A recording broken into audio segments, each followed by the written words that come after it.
చేసేనా గెలవాలని నువ్వనుకుంటున్నావు, మంచే గెలవాలని నేననుకుంటున్నాను. ఒక్క క్షణం నా దారి వదిలి నీ దారిలో ఆలోచిస్తే నువ్వు చనిపోయి 6 నెలలు అయిపోయి ఉండేది. ఏయ్,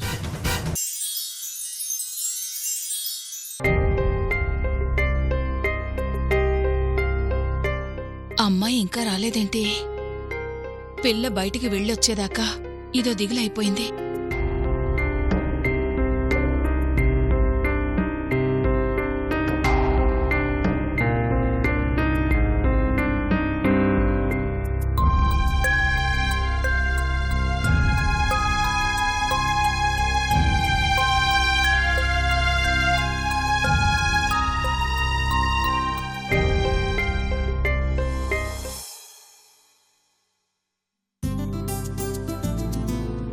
ఏమండి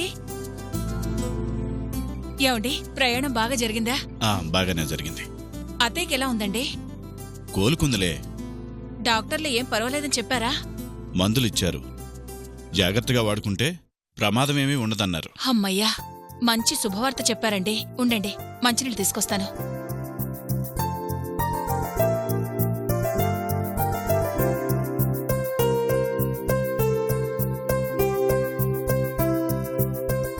ఇదిగో తీసుకోండి.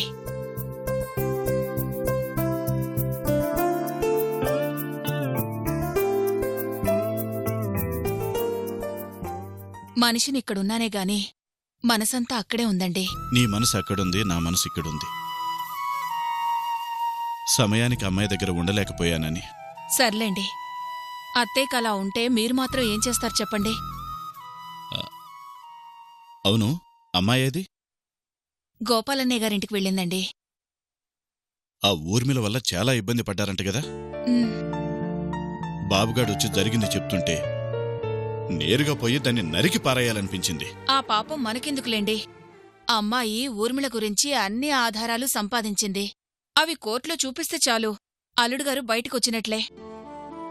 నా బిడ్డ జీవితమంతా దానిమీద పోరాడ్డానికే సరిపోయింది. ఇక ఆ బాధ లేదులేండి. రేపు కోర్టులో ఆ ఊర్మిళకి శిక్ష తప్పదు. మీరుంటే బావుంటుందని వెళ్ళి మీ మావయ్యని పంపించరా అని బాబుని ఘంటసాల పంపించాను. మంచి పని చేశావు. వాడున్నాడు కాబట్టే నేను ధైర్యంగా వచ్చాను.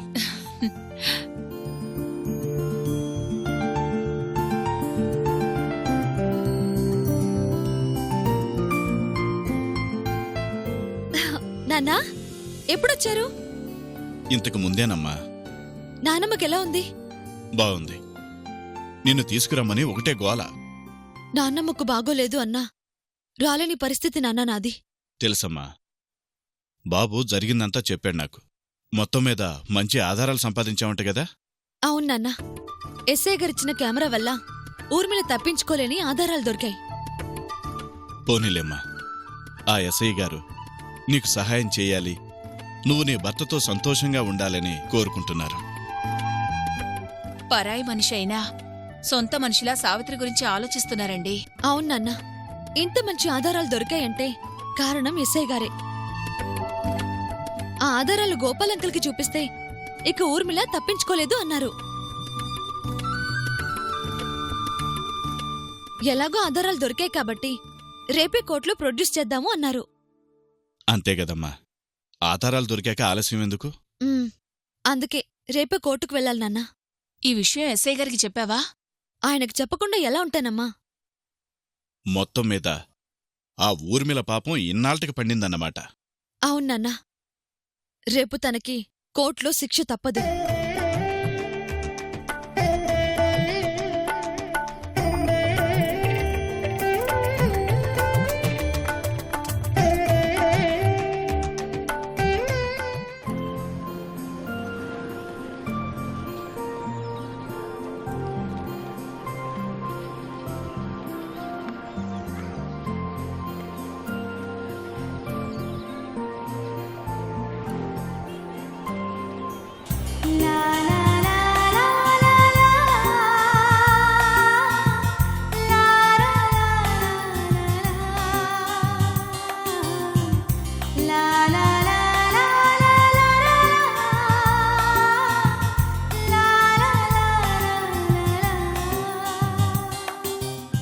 All the best Savitri. ఈ రోజుతో నీ కష్టాలన్నీ తీరిపోతున్నాయి.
కాజా మునీసా బేగం, కాజా మునీసా బేగం, కాజా మునీసా బేగం.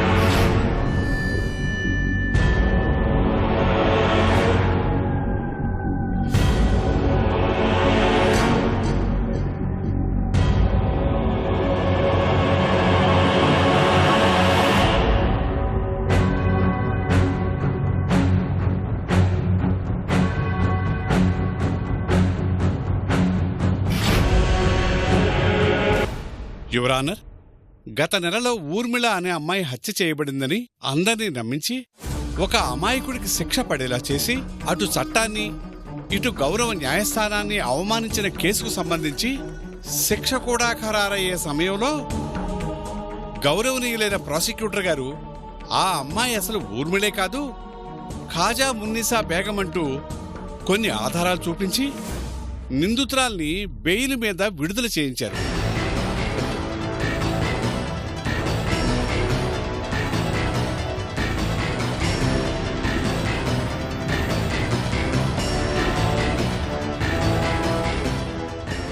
కానీ అది అబద్ధం.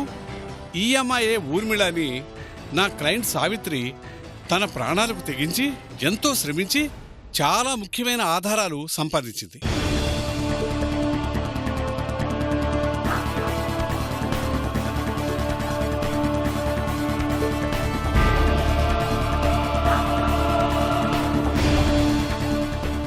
ఆ ఆధారాలను పరిశీలించి నిందితురాల్ని కఠినంగా శిక్షించాలని, అన్యాయంగా శిక్ష అనుభవిస్తున్న సత్యప్రసాద్ని విడుదల చేయవలసిందిగా కోర్టు వారిని కోరుతున్నాను యువరానా.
మీ క్లయింట్ ఎంతో శ్రమించి సంపాదించిన ఆధారాలు ఇవేనా?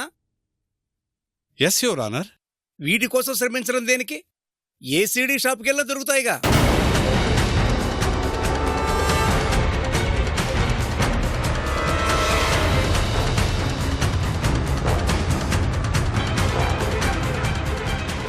చూడండి.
మాట్లాడరే లాయర్ గారు.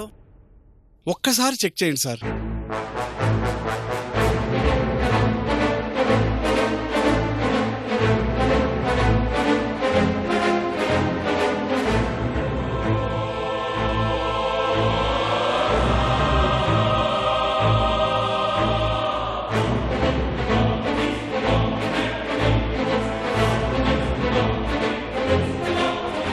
ఎన్నిసార్లు చూసినా అవే ఉన్నాయి.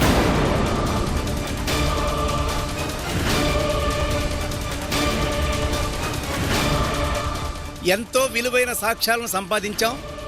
అర్జెంటుగా న్యాయం చేయండి అంటూ అప్పీలు చేసుకొని మీరు చూపించే సాక్ష్యాలు ఆధారాలు ఇవేనా?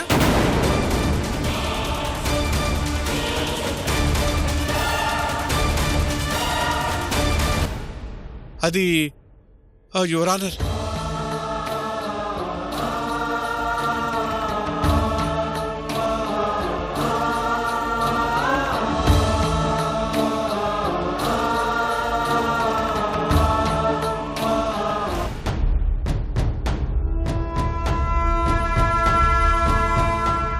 యువర్ ఆనర్, ఈ విధంగా పదే పదే అమాయకురాలైన నా క్లయింట్ ఖాజా మునీసా బేగంని ఊర్మిళ ఊర్మిళ అని హింసిస్తూ కోర్టుల చుట్టూ తిప్పుతూ మానసికంగా వేధిస్తున్నారు యువర్ ఆనర్.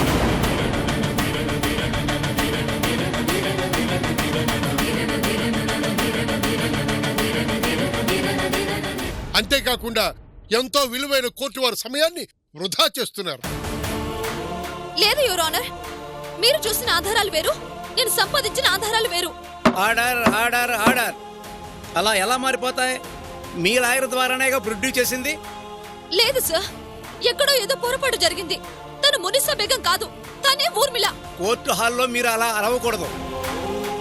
మీ తరపు లాయర్ ఉన్నారుగా, ఆయన మాట్లాడతారు.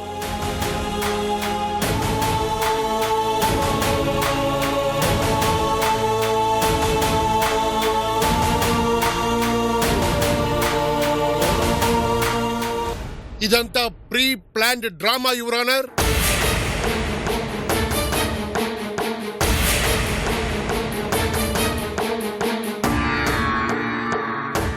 హతురాలు ఊర్మిళ పోలికలతో ఉన్న నా క్లయింట్ని ఊర్మిళగా కోర్టు వారిని నమ్మించి తన భర్త హంతకుడైన సత్యప్రసాద్ని విడుదల చేయించుకోవడానికి చూస్తున్నారు.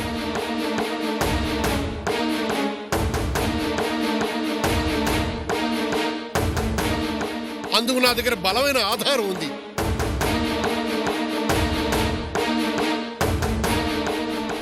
తను మున్నిసా బేగం కాదు, ఊర్మిళ అని అరుస్తున్న అదే సావిత్రి తన స్వహస్తాలతో నా క్లయింట్కి నువ్వు ఊర్మిళ కాదు మున్నిసా బేగంవే అని రాసిచ్చినటువంటి ఈ లెటర్ని పరిశీలించవలసిందిగా కోర్టు వారిని కోరుతున్నాను.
ఒకవైపు నా క్లయింట్కి నువ్వు ఊర్మిళ కాదని లిఖితపూర్వకంగా రాసిచ్చి ఏవో ఆధారాలున్నాయని ఇలా కోర్టు వారిని తప్పుదోవ పట్టించడానికి ప్రయత్నించిన ఆ సావిత్రికి మరోసారి ఇలా కోర్టు వారి టైం వృధా కాకుండా చేసి నా క్లయింట్ని బాధపెట్టే అవకాశం లేకుండా చేసి కఠిన శిక్ష విధించాల్సిందిగా కోర్టు వారిని సవినీయంగా మనవి చేసుకుంటున్నాను యువర్ ఆనర్.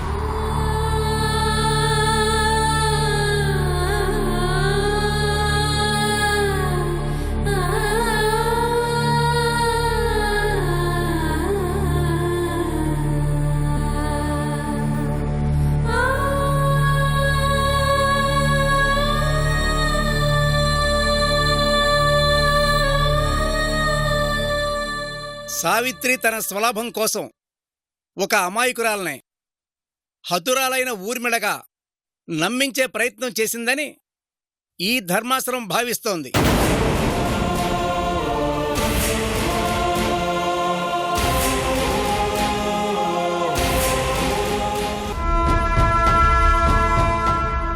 తన స్వహస్త్రాలతో రాసిన ఈ లెటర్నే సాక్ష్యంగా భావిస్తూ సదరు కాజా మున్నీసా బేగం ఊర్మిళ కాదని తీర్మానించడమైనది.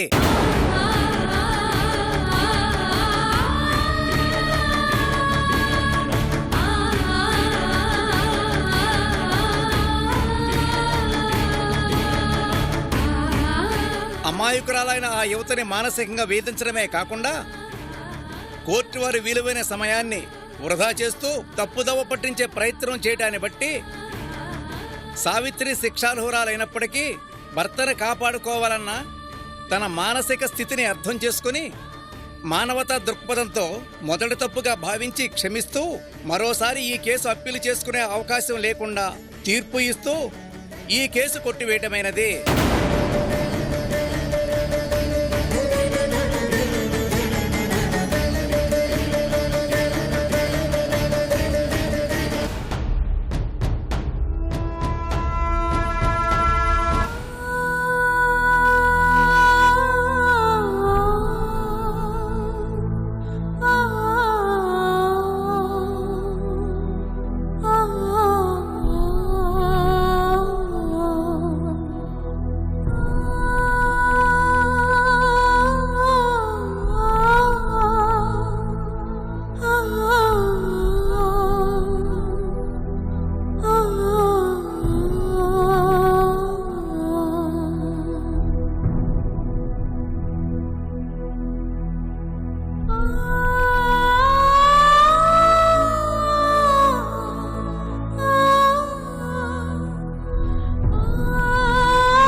అంటే ఓడిపోయినంత సులభం కాదు సావిత్రి. ఇప్పటికైనా అర్థమైందా ఊర్మిళ అంటే ఏంటో?